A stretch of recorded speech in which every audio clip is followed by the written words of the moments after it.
Hello everyone, my name is Kashyyyk and I'm back with another video. It always takes me a while before my creative energy spikes, but it finally did, and I was able to come up with this mini AT-RT MOC. And you know, it's actually not mini, it's more like accurate scaled, because everybody knows the AT-RT was oversized when it came out. It's supposed to be like maybe 2 to 3 times the person's height, and the set was like 5 to 6 times the minifigure's height. But yeah, so a lot of people have kind of mocked this up to be a little bit smaller, and I decided to try my hand at it, and this is what I came up with. So let's take a closer look, and just removing the 501st Trooper so he's not much of a distraction.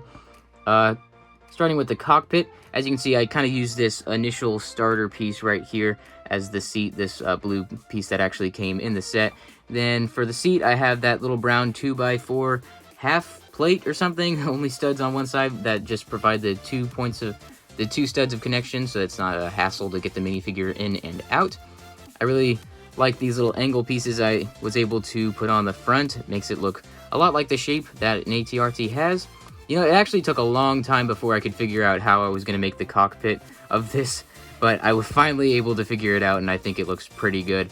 And then coming down to the cannon, we use one of these nifty little pieces with the 3 points of connection. Got the smaller kind of piece down here, and then the longer blaster here, and it does actually have the 180 degrees of motion, and it actually is kind of fragile because it's just connected by 2x4 jumper plate, 1x2 jumper plate, and a stud with a hole in it. But you know, the thing about MOCs is that it doesn't need to be that strong, because most of the time you're just displaying it, and it's just supposed to look good. And then I use that little fencing thing for, is it fencing? Yeah, I think it's fencing, for the antenna, and I think it looks pretty good.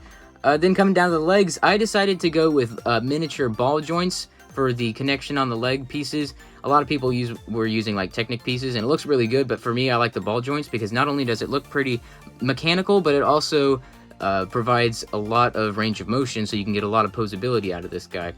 So I've got 3 of these little ball joint kind of arm pieces, and then you've got the feet down here.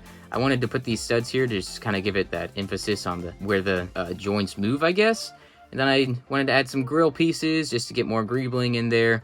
I got some grill pieces here too. And then coming down to the feet, took me a second before I could figure out what I was going to do here, but I ultimately went with the droid body, and I got a couple of claw pieces here to kind of give it that rounded shape, and also so thought it would be kind of cute to lift up the toe to make it look like a velociraptor, because you know, that's obviously one of the things that people were looking at when they were designing this vehicle. It was definitely, the velociraptor was definitely an inspiration for this vehicle, you can just tell. Then I have this kind of slope piece here to finish off the big feet.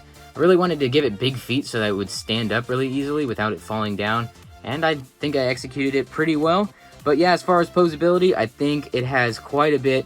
The actual set was lacking the posability. There was only like two places on the leg where you could move it, and then like you could move the foot a little bit, but you know, you just couldn't get like battle ready stance poses out of the Lego set, and that's why I really wanted to build this, not only to get the accurate size, but to also give it that kind of really awesome look that it can have when it's all posed up. So here's just one of the kind of ready to fire at something, and then also you can get a pretty good running pose. I think it's like this with the foot back like that, which again reminds me of the Velociraptor. You can pull that forward, and then it stands up like that. And when you have a heavy enough kind of base plate that you stick this thing on, it actually stands up pretty well. So and you can put a minifigure in it, and unlike the set, you can actually get a pretty decent running pose out of this thing. So yeah, how about that? I like this. This is one of the reasons why people mock up this set, is because that one set just wasn't very good.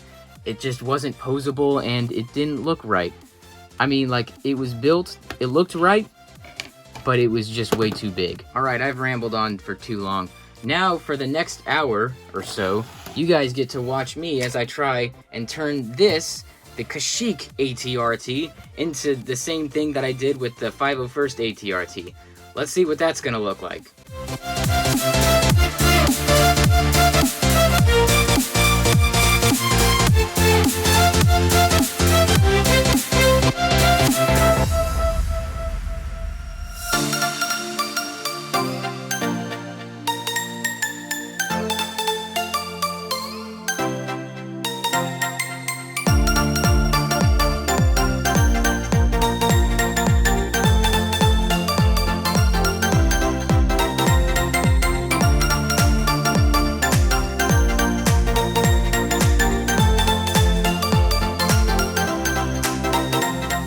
Alright, so here it is done next to the 501st AT-RT, and it's crazy how quickly you can get a build done after you've already nailed the design, because this thing took me maybe a couple hours, maybe less, not exactly sure, I'm bad at estimating, but it took a lot longer to build this one than it did to build this one, because I already knew exactly like what parts I needed and where they would go, and like the overall design for the cockpit was just a lot easier to build now because I knew exactly what I was going to do.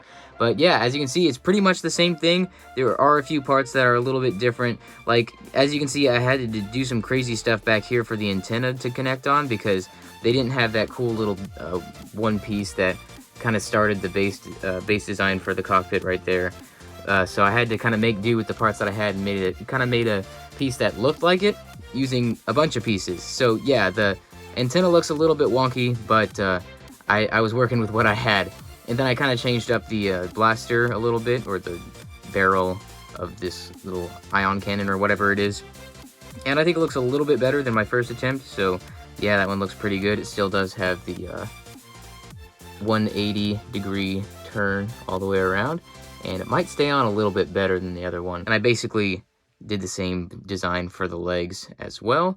And then I added the little sand green cheese slopes at the bottom just because I like that color in Lego. So I just wanted to sneak it in there somewhere. And it kind of helps if this leg is down pretty far, then it kind of helps with the standing up, kind of keeps it stabilized. So yeah, I'm pretty happy with how these came out, and if you're planning on commenting below asking me to tell you exactly how to make this and what sets I used to make it, don't. I hope this video kind of helped you or encouraged you to build your own design. You can definitely copy some of my designs or just draw inspiration, because that's what I did. I looked at other people's MOCs to get my own, but I'm definitely not going to be making any sort of video telling you exactly how to build this. It would just be way too hard, I guess. But anyway, thank you guys so much for watching. If you enjoyed the video, please leave a like, and if you haven't yet, subscribe if you enjoy my content. If you are subscribed, hit the bell icon to stay up to date on everything I post in the coming future. Again, leave your thoughts in the comments below, and I'll see you guys next time with another video.